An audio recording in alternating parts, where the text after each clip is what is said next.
Chosen one, hear this before your hand reaches for the phone again. The next thing God is preparing for you is not fragile because it is weak. It is fragile because it is holy, and holy things must be guarded before they are revealed. Tonight, there is something being assembled beyond what your eyes can see. Pieces that took years to align are moving quietly. Prayers you thought were ignored are being answered in hidden rooms. Delays that made you question yourself are beginning to form a door. But there is one thing that can interrupt the process before it fully lands in your life. It is not your enemy. It is not bad timing. It is not even doubt. It is the open doorway of your own mouth, the need to tell someone too soon, the hunger to hear another person confirm what God has already whispered. You know this pattern. You have felt something shifting, then reached for someone to tell. You have sensed a breakthrough coming, then typed a message before the thing had roots. You have shared the dream while it was still forming, and somehow, days later, the energy changed. The opportunity cooled. The relationship pulled back. The door that felt so close became quiet again.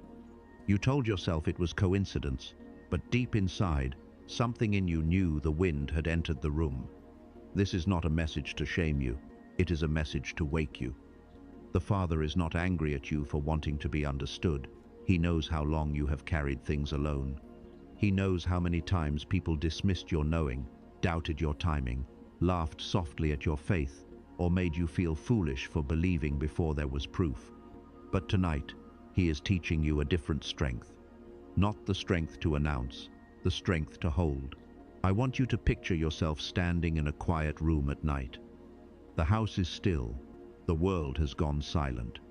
There is no one beside you, only your breath, your thoughts, and the glowing screen in your hand. On that screen is a message you have not sent yet. Maybe it says, "I feel like something is finally changing." Maybe it says, "I think God is about to open a door." Maybe it says, "I cannot explain it, but I know something is coming." And your thumb hovers above the send button, because a part of you believes that if someone else hears it, then it becomes real. If they celebrate with you, it becomes safer.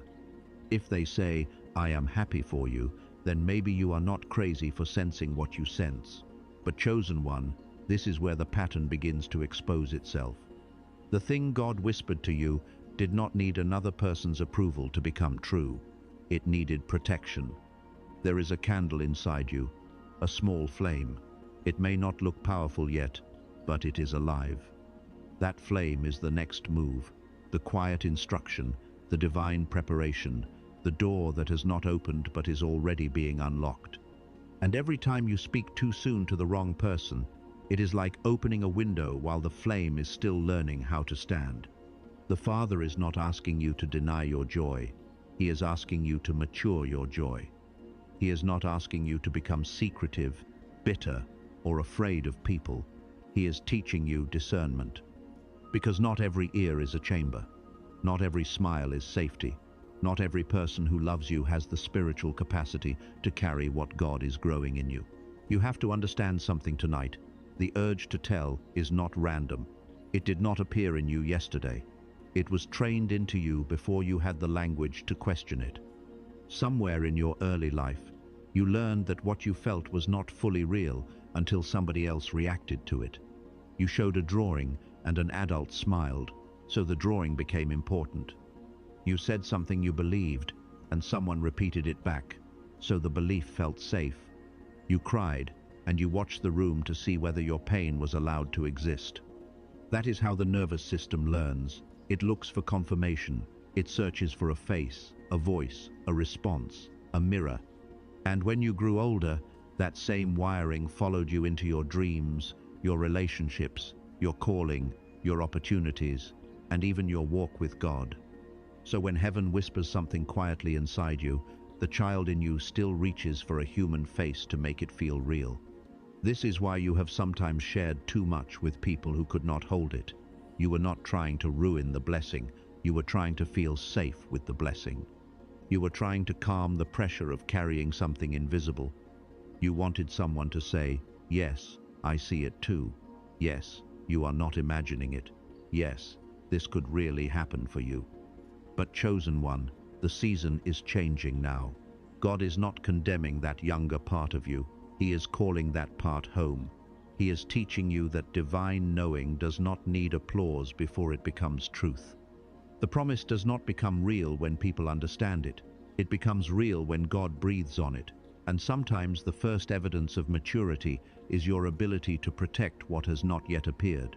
There was a time when you knew things before you could explain them. You could walk into a room and feel the atmosphere. You could sense when someone was sad, even if they were smiling. You could believe without needing evidence, dream without needing permission, and feel God in quiet ways you did not know how to describe. That was not childish imagination. That was a pure frequency, the part of you that could receive without defending itself. But somewhere around the age when the world began training you to perform, something changed. Maybe it happened in a classroom, maybe at a table, maybe in front of an adult who did not mean to wound you, but asked a question that quietly altered your life. How do you know? Show me how you got there. Explain it. Prove it. Use your words. And in that moment, something inside you learned a dangerous lesson. Knowing was not enough. Feeling was not enough. Sensing was not enough. If you could not translate the invisible into language someone else approved, then the invisible did not count. So you began to explain everything. You explained your thoughts. You explained your feelings. You explained your choices. You explained your dreams, until the dream itself became tired from being defended. That is why divine instruction sometimes feels uncomfortable now. God will whisper something before there is evidence, and your trained mind panics because it wants a reason, a timeline, a witness, a sentence strong enough to convince somebody else. But heaven does not always speak in explanations. Sometimes heaven speaks in wait, in stillness, in a knowing that rests quietly beneath the noise. Chosen one, God is calling you back to the part of you that knew before the world demanded proof, not to make you childish, but to make you whole again. Look at Mary for a moment, not as a distant holy figure carved into history, but as a young woman carrying something too large for the world around her to understand. She received a promise that would have shaken any human heart. Heaven spoke over her body, her future, her reputation, her entire life. And yet, she did not rush to defend it. She did not run through the streets announcing what the angel had said. She did not gather people around her to convince them that God had chosen her. She held it. Scripture says she kept these things and pondered them in her heart. That word is deeper than quietness. It means she gathered the pieces together. She weighed them. She allowed the divine and the ordinary to sit beside each other until something inside her became strong enough to carry both. Mary did not stay silent because she had nothing to say. She stayed silent because the promise needed a chamber before it needed an audience. Chosen one, this is where God is leading you. He is not asking you to become invisible. He is asking you to become stable. He is not hiding you because your voice has no value. He is training your voice so that when you finally speak, your words come from authority, not anxiety. The old version of you spoke because you needed to feel safe. The new version of you will speak because the assignment has matured. There are things God is doing in you right now that cannot survive the wrong atmosphere. Not because the promise is weak, but because it is still forming. A seed does not apologize for being buried. A child in the womb does not explain its growth. A miracle does not need to be exposed before its appointed time. Let it grow in silence. Let it gain weight in the hidden place. Let God prove it without you having to perform it. Now you need to understand why silence has failed you before. You have tried to stay quiet. You have promised yourself that this time you would not tell anyone too soon. You have sat in your room, made agreements with God, made agreements with your own heart, and said, "This time I will hold it." But then the pressure rose. The joy became too heavy. The uncertainty became too loud. The desire to be seen became too familiar. And before you knew it, the words had already left your mouth. That does not mean you are weak. It means silence without structure becomes pressure, and pressure always looks for a place to escape. What you called silence was often just suppression. You were trying to lock a storm inside your chest without building a chamber strong enough to hold it. Of course it leaked. Of course it came out through a message, a casual conversation, a late-night confession, a sentence you pretended was small but secretly needed someone to validate. God is not asking you to carry silence with fear. He is teaching you how to carry it with wisdom. There is a difference between hiding and guarding. Hiding is born from shame. Guarding is born from stewardship. Hiding says, I am afraid people will see me. Guarding says, I know this is sacred, so I will not expose it before its time. This is where the chamber begins. You need a map of your mouth, a way to see where your words have been going. You need to know who can carry, who can only listen, and who drains the life out of what you share. You need a place to put the urge when it rises. And you need a covenant that trains your spirit to notice before the leak becomes language. The first door is the map. Tonight, when the room is quiet, write down the 5 most recent people you told something private to, something you sensed was forming, something you were not fully released to say yet. Do not write their names to judge them. Write their names to study your pattern. This is not a trial against their character. It is a mirror for your mouth. You need to see where your nervous system runs when the pressure of hope becomes too strong. When the names are in front of you, something will become clear. Maybe you always run to the same person. Maybe you scatter your sacred things across many ears. Maybe you tell the one who responds fastest, not the one who carries deepest. This seeing will not condemn you. It will sober you. And sobriety is the beginning of spiritual authority. The second door is the sort. Each name must be placed into one of 3 groups. There are carriers, receivers, and drainers. A carrier is rare. This person can hold what you share without feeding on it, repeating it, rushing it, or making it about themselves. After speaking to a carrier, you feel steady, not exposed. You feel protected, not emptied. A receiver may love you, but they cannot always hold what you give them. They listen warmly, but the thing still leaks through them. A drainer may smile and say the right words, but after you leave the conversation, your dream feels smaller, your fire feels weaker, and your spirit feels tired. From this moment forward, the next thing God is forming in you does not go to receivers, and it does not go to drainers. This is not rejection. This is stewardship. You are not cutting people off. You are closing the wind out. The third door is the container. When the urge to tell rises in you, do not pretend it is not there. Do not shame it. Do not fight it like an enemy. That urge is not always rebellion. Sometimes it is just pressure looking for release.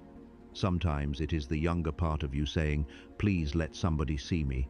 So instead of opening your mouth, give the urge another place to go. Close your eyes for a moment and imagine a blank page in front of you. Write the message there. Write everything you wanted to say. Write the excitement, the fear, the hope, the sentence you almost sent, the secret you almost exposed. Do not edit it. Do not spiritualize it. Let it come out fully in that hidden place. Then fold the page in your mind. Fold it once, then again. Place it inside a small box. Close the lid. Breathe. The thought was honored, but the wind did not enter. The feeling was released, but the promise was not exposed. This is how your nervous system learns that pressure can leave without your tongue becoming the doorway. The fourth door is the covenant. For the next 30 days, before you sleep, ask yourself one question. How many times today did I almost say something I was not supposed to say? Write only the number. No story, no punishment, no shame. Day 1 may be 12, day 10 may be 6, day 30 may be 1. The number is not there to accuse you, it is there to awaken you. Because what you notice, you can interrupt. What you interrupt, you can choose. What you choose, you can consecrate. And slowly, the chamber begins to hold. Not because you became perfect, but because you became aware. Now there is one more thing you must learn.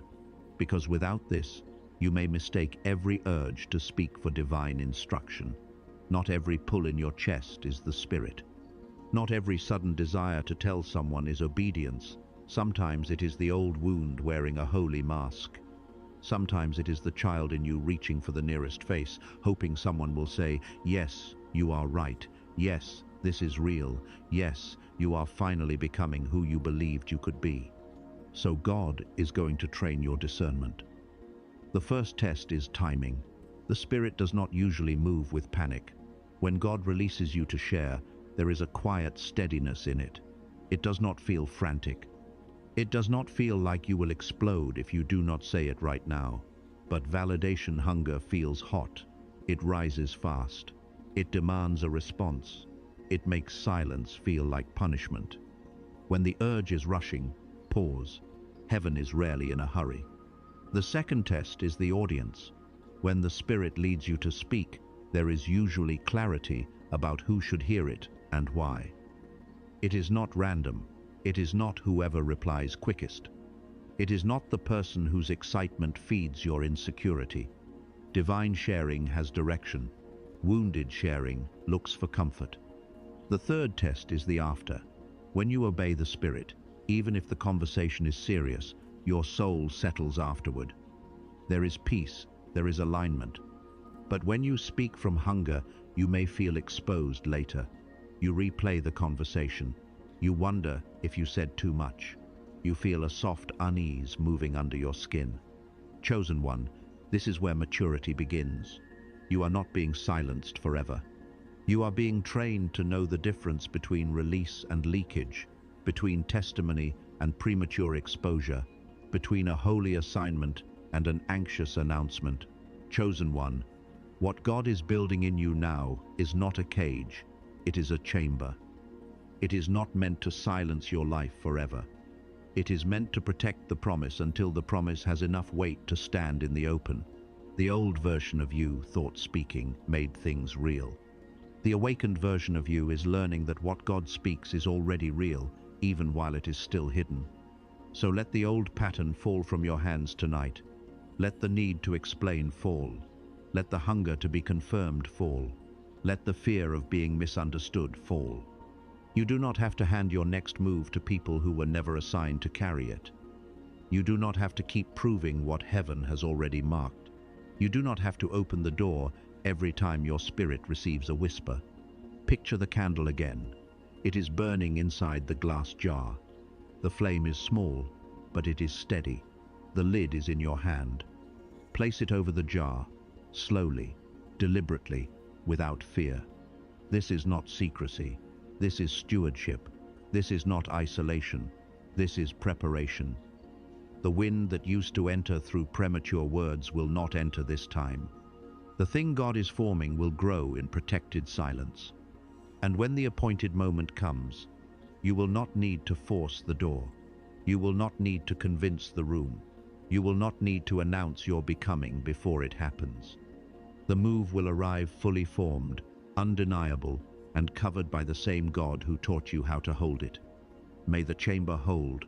May the small child in you, the one who knew without explaining, return to her seat. May your silence no longer feel empty, but full. May what is yours arrive without being dimmed by the wrong atmosphere. And may you finally understand that the promise was never delayed because God forgot you. It was protected because He trusted you to carry it.